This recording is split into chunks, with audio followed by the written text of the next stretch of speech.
The education sort of the center, and here particularly medical, it is very important. Everybody concerned about their health. If health, some problem, and even mental function also may not carry properly. So physical health is very, very important. So your sort of job, your duty, taking care about health. So really very important, not only just a very important sort of work, but also I think a great sort of way to serve other people. The medical sort of service with warm-heartedness, with sense of sort of responsibility, sense of concern. Then your profession, your work, also one of the best spiritual sort of practice, helping others. Cure their sort of what's the problems, their pains. And some cases, almost give them new life. So wonderful work. So in Tibet, we usually say some doctor, a physician, or such physician, knowledge is concerned, very good, but heart not that warm. So therefore, his or her medicine may not be much effective. That those people, those doctors or physicians, may not be very high, top quality, but very warm-hearted sort of person. So their medicine is more effective. So your profession, right, very important. At the same time, genuine sense of concern for patients' well-being. It's extremely important. I think even curing illness, I think patient's spirit is very important. High spirit, full of hope, trust to physicians or nurses. Even recovery, I think much, much faster. So human mind is a very, very important sort of element. So that I want to tell you. Then, of course, India, most populated democratic country, with a long history, this country, 4,000-5,000-year-old sort of history, and cultural aspect, and the philosophical aspect. This country, I think, most advanced sort of country or area. So 1,000-year-old India's the concept of ahimsa and religious harmony. Now, when we look different part of the world, a lot of violence, a lot of injustice, and many areas, they say, do not take sort of serious concern about others' life. Then, and also, you see, the conflict in the name of religion. when we saw these things, then India's 1,000-year-old tradition of non-violence. Non-violence means respect others' sort of right, respect others' life. From that, non-violence idea comes. Right? Not harming others, because you must respect. They also same like us. So the ahimsa, 1,000-year-old India's tradition ahimsa, is very much relevant to today's world. Then other field, religious harmony. Again, with different sort of religious tradition, sometimes fighting, killing. Even these days, now it happens. Now in India, of course, some pockets here and there, some problem due to religious sort of differences. That's understandable. Over a billion population, some mischievous people, that's always happened. But overall, India, 1,000 years, I think more than 2,000, 3,000 years, they decide homegrown religions. That's, I think, earliest sort of Indian sort of religion, Sangha philosophy, Sangha sort of tradition. And then from that, different sort of the non-Buddhist traditions, ancient time, then Buddhism, then Jainism, then later, of course, Sikhism. I think very clear, the Sikhism itself, very much non-sectarian sort of principle. The Guru Nanak himself, was the pilgrimage way, made pilgrimage to Mecca. So that's the India's culture. Respect all religious traditions. Because of that, they eventually, Zoroastrianism came, settled this country. Now these days, the Parsi community, very small. In Bombay, very small, less than 100,000. But no fear. Very happily sort of live there. And then all these, then of course Christianity, Islam, Judaism, all these different religions from outside India eventually come here. So India's the tradition of religious harmony is really a wonderful thing. It's very relevant to today's world. Now you, Indian brothers, sisters, you should feel proud. So you have very long history, very rich cultural heritage. And then, in modern time, India, since 47, India become independence. Democracy in this country, deeply rooted, in spite of some sort of problems. The basic sort of democratic system, very, very stable. During emergency,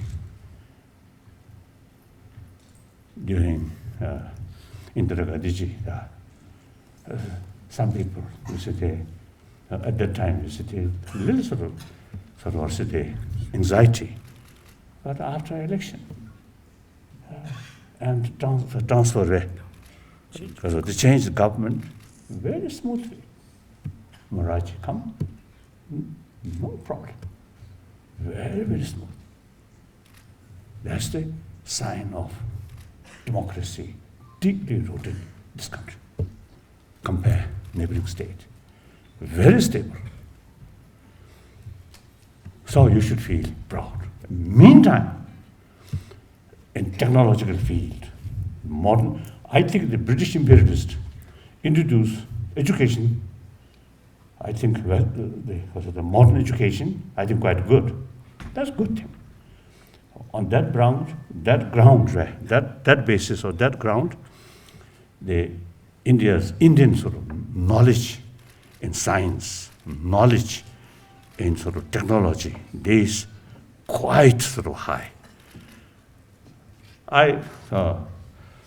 Sometimes I usually, my talk, as I mentioned, very sort of completely sort of informal. So I may again repeat here. Sometimes I think because of hot climate, sometimes a little bit because of laziness. If may I say so. Which weather also is quite lazy. One time I expressed that way. Later some people, I think this reporter, I think you mentioned, that is my sort of word. It's a little bit laziness. You see that, kasura, uncomfortable in the Indian eye, Indian ear. So then later, look, the Kasa Commonwealth game. A lot of sort of the problems you see happen because of carelessness, Kasati, complacence, yes, complacence. So here, please, now many of you looks very young. So now, rich tradition, sort of rich philosophy as a backbone. Now with strong backbone, now your hand now must be very active, must build this country. And now there are some nations now competing with India. So you must sort of work hard with full self-confidence. You have plenty of reasons to develop self-confidence and proud courage. That I want to tell you. Then, these days, basically, I consider myself as a messenger of Indian spirit or Indian thought. Wherever I go, I always talk ahimsa, which is harmony. That's India's tradition. So, I really acting like messenger of Indian thought. Then, last 53 years, I live in this country. So major portion of my age, from 25, now nearly 77, I live in this country. So one time, I think a few years ago, one Chinese reporter, some group of Chinese reporter, mainly from overseas Chinese, one Chinese reporter asked me, why you are mentioning you consider yourself as a son of India? I think they felt this is political sort of reasons, right? And I told, my brain, every particle of my brain filled by Nalanda thought. Since my childhood, say, you see, 6, 7 years old, I already start learning, mainly at that time, learning by heart. Those Buddhist philosophical sort of text in Sanskrit. Later it was translated into Tibetan. So we, like other sort of student, I start learning these by heart. Then, of course, later, different commentary, including Tibetan writing. So whole my life, study through that way. Still, I consider myself as a student of Buddhist philosophy. I'm still learning. So my brain, every part of my brain, filled by modern thought. There's Indian thought. Then my physical, at that time, about 50 years already. So I told, last 50 years, this physical survived by Indian dals, Indian rice, Indian chapati. So I consider myself as a son of India. That's the reason. Nothing else. That the Chinese reporter seems to understand. See, some reasons, not just a mere political sort of statement or something. So as a son of India, I really feel some serious concern about corruption. Last year, when I visit Rajasthan, Jodhpur, as usually in my talk, some student, one student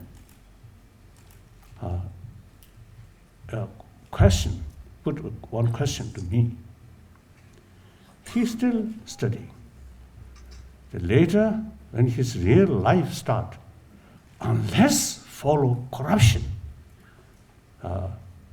see, there's no way to survive, to succeed. And that kind of question to ask me, I was surprised. A student, even such young person's mind, corruption is almost like way of life. Without that, you cannot survive or you cannot succeed. Then within a few days, I was in Bombay. My friend, one businessman, one casual talk, he also mentioned, as a businessman, without corruption, you cannot succeed your business work. So these two was the occasion where I really felt that's very serious. Some other country who have not much sort of concern about moral principle, then corruption, understandable. But here, this country, generally speaking, very, very religious-minded nation.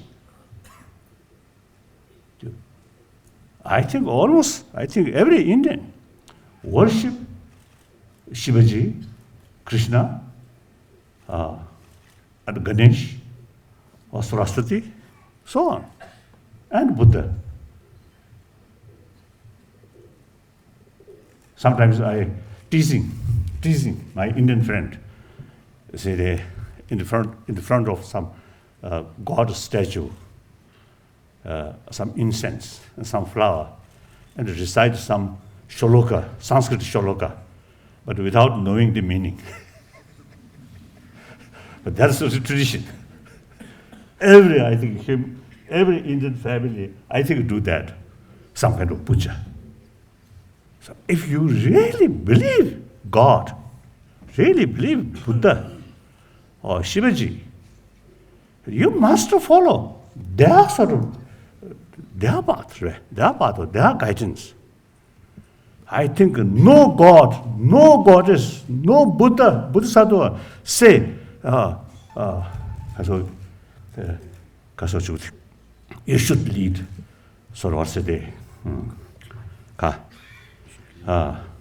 and including corruption, or telling lie, or bully other, exploit other, do injustice, or killing other, stealing other. No God say that. No religion say that. All major religious traditions say truthful, honest, love, compassion. Even some problems happen, forgiveness. Never say hatred. You should practice hatred. You should practice violence. You should practice lie. No religious tradition say that. So, one way, you believe spirituality, worship, pray to God, goddess, almost every day. But then your real life, when you carry real life, no concern about corruption. That's quite a pity. big contradiction. So I often used to telling my Indian friend, only two choices.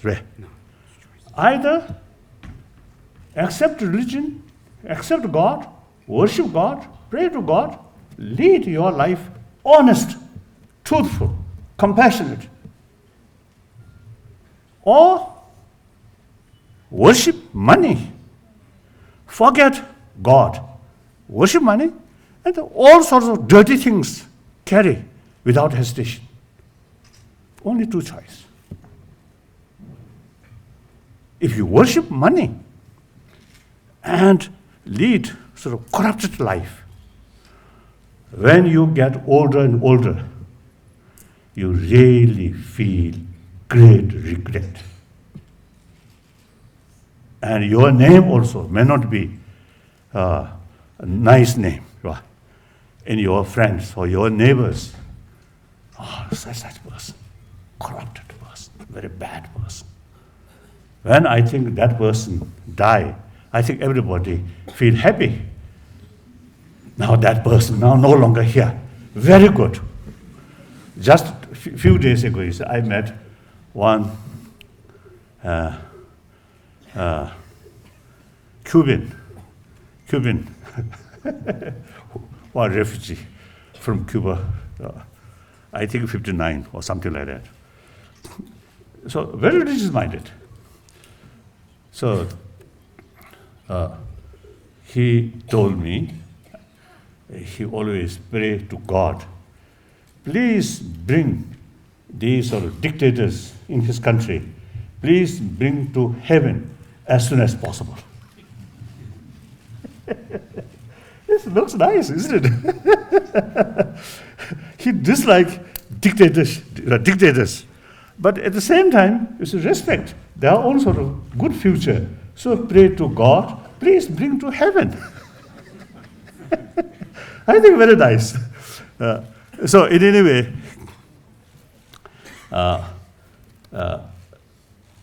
this nation, beside these sort of base, actually, ahimsa, non-violence, corruption, also form of violence.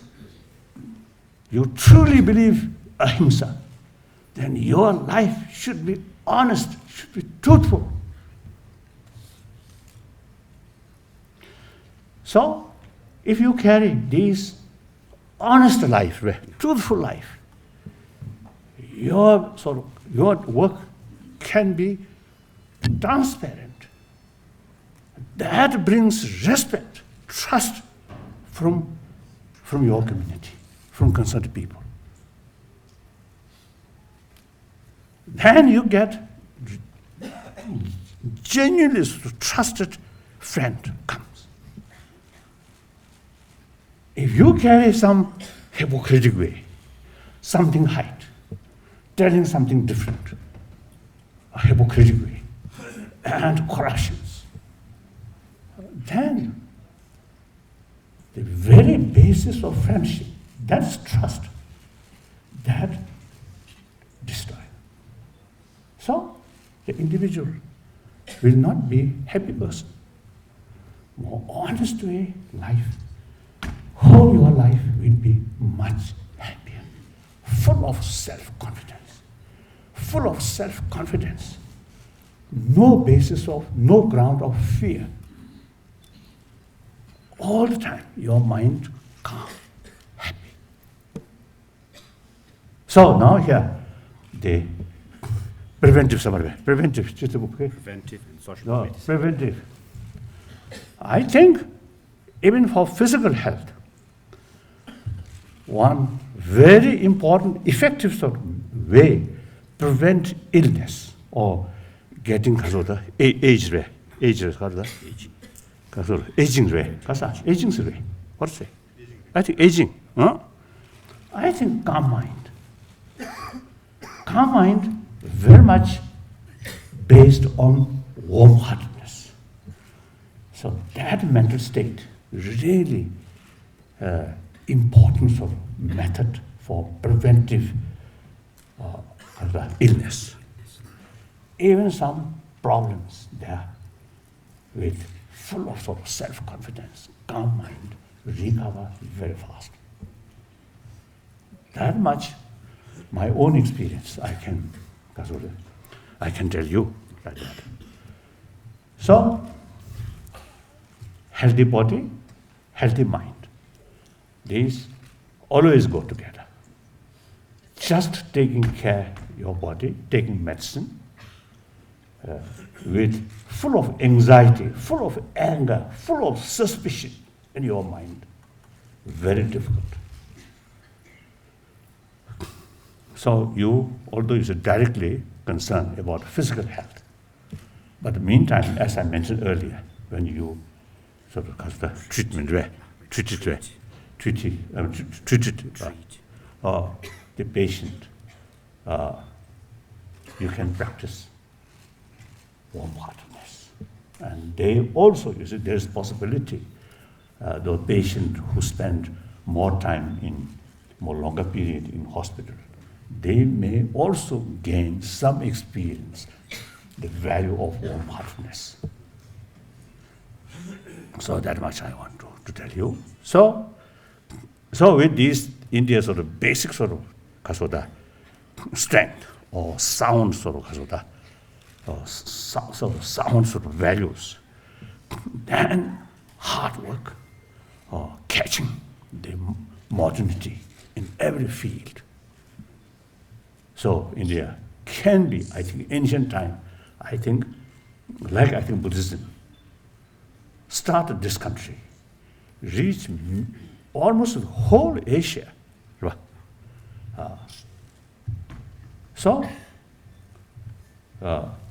In future, in modern field also, see, you Indian can make significant contribution on this planet.